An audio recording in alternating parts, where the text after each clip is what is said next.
My dear student, here I am again, Dr. Vishwajit Gayan, Department of Chemistry, Dr. Sudhir Chandrasoor Degree Engineering College, Dom, Kolkata. In our previous class, we have discussed about the crystal field theory, and by CFT we can explain different properties of the crystal and coordination complex. But some of the things are not explained by CFT, so that boundary or that restriction can overlap by molecular orbital theory. Molecular orbital theory can explain all the problem and all the queries in the molecular level. So we'll go details in the lecture, but before going to enter into the molecular orbital theory, it is simply abbreviated by MOT, so molecular orbital theory. Now some introduction. Basically, MOT theory was developed by Mulliken, the great scientist Mulliken, and by this theory it provide explanation to simple hydrogen molecule to more complex molecule. Here this theory very nicely explain the distribution of the electron in molecule, and also lots of properties, molecular properties like shape, magnetism, bond order, bond stability, the color. This all can be explained by this MOT or molecular orbital theory. Now the question is the assumption or principle, that is, this MOT is depend on the few principle. First of all, when a molecular orbital will form, a molecule will be formed, then the two or more atom come to each other and then it form the molecule. Here is the same, the two atomic orbital combine and it form a molecule. But here in this theory there will be some restriction or some assumption. The atomic orbital, those are coming to each other, they have their order of energy should be very close, their shape, size and other parameter are very close to each other, because if there is a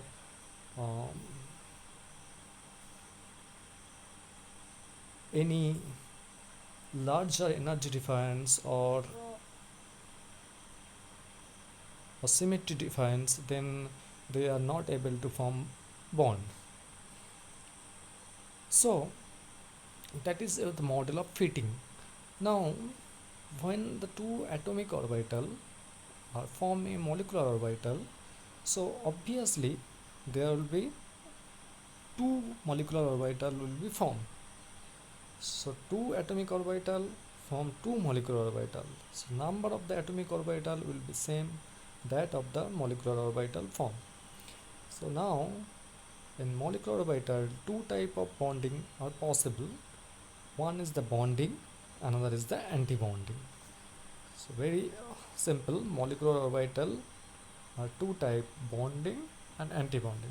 Yes, there is another type of the bonding is also possible, that is non-bonding. That is, these are the in between bonding and anti-bonding. When the electron of the atom not take part in directly take part in the molecular orbital formation, then that electron or the placing of the electron or the orbital are called non-bonding orbital. So here are the criteria that I have already discussed, that the molecular bond have lower potential energy than the atomic orbital. Yes, obviously, because two atoms undergo formation of a bond, or better we can say molecule, if the molecule much more better stable than atom. Because if someone not get stability, so why they can interact, why they can go formation of the uh, bonding?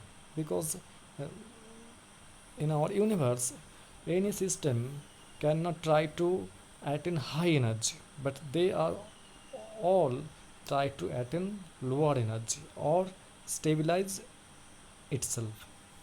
So obviously two atomic orbital um, will be try to minimize their energy and form molecular orbital,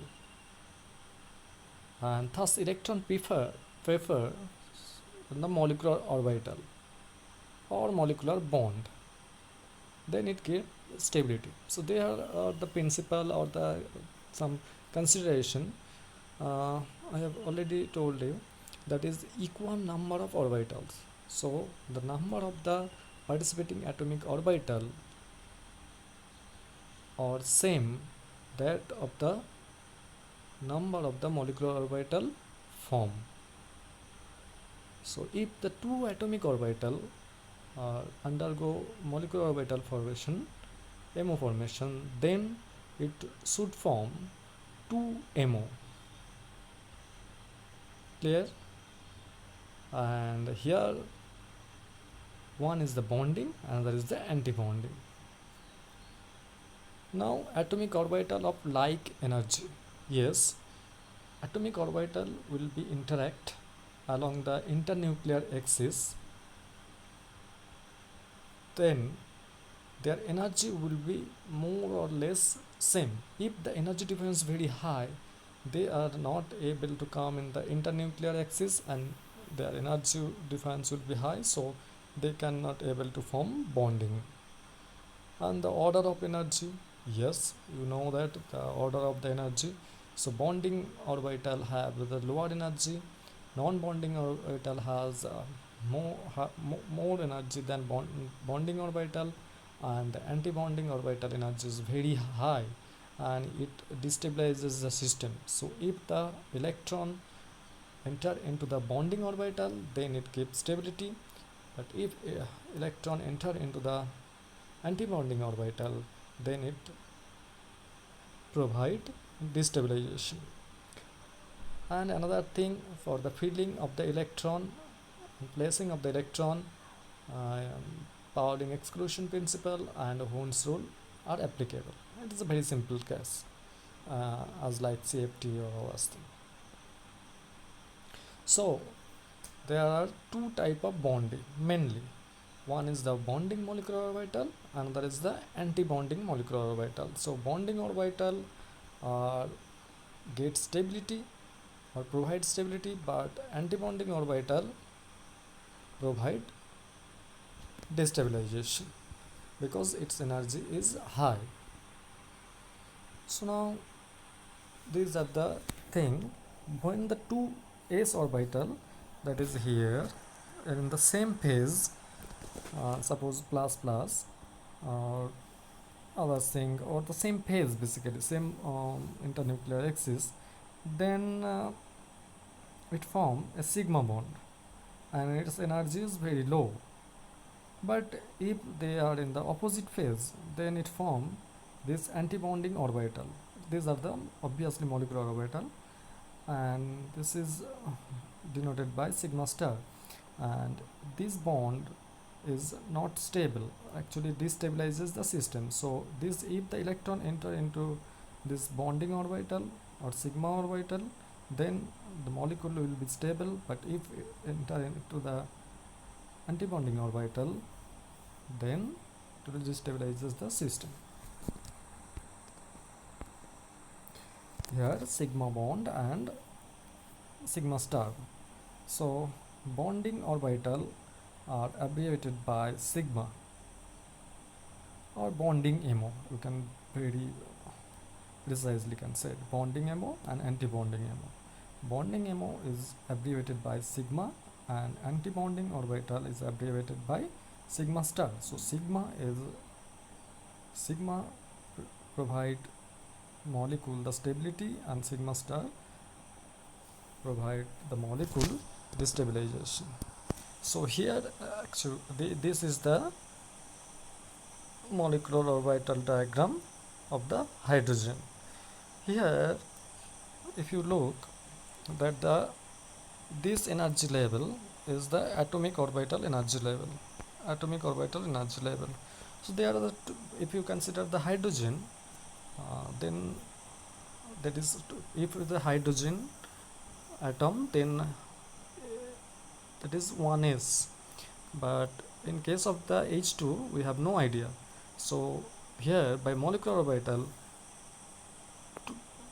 or according to the principle or according to the assumption, two atomic orbital, that is here in the left side 1s and another 1s electron with the atomic orbital or interact with each other along the internuclear axis of x-axis, then it form molecular orbital. Now as there are two participating atomic orbitals, so it form two molecular orbital. Now in between the two molecular orbital, one will be bonding, another will be non-bonding. One will be sigma, another will be sigma star. Now as here the two electrons are present, so these two electrons can enter into the sigma orbital or bonding orbital.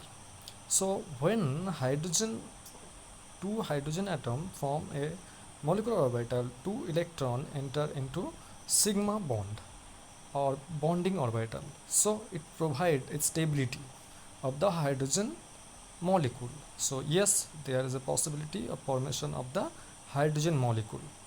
But if you just consider the helium, then in the atomic orbital of 1s there will be two electron. So left hand the two electron and the right hand atomic orbital there will be two electron. Now if it have four electron, so then two orbital enter into sigma energy level, another two electron will enter into sigma star level. So two electron provide stability and two electron provide destabilization. So in case of the helium molecule, there is no stability, no question of stability, because some produce stability, some produce destabilization. So that's why helium is not bimolecular. Helium molecule is not possible. So helium is mainly present as or stay as atomic level. But in case of the hydrogen, yes, these are from H2. So that's all for today's lecture, and in the next lecture we'll discuss about the more complex molecular orbital, that is with nitrogen, oxygen, chlorine, etc. And also we'll discuss about some heteronuclear molecular orbital like carbon monoxide, hydrogen fluoride, etc. So today up to this, and student, if you have any question and any queries, every day I am saying about this. Don't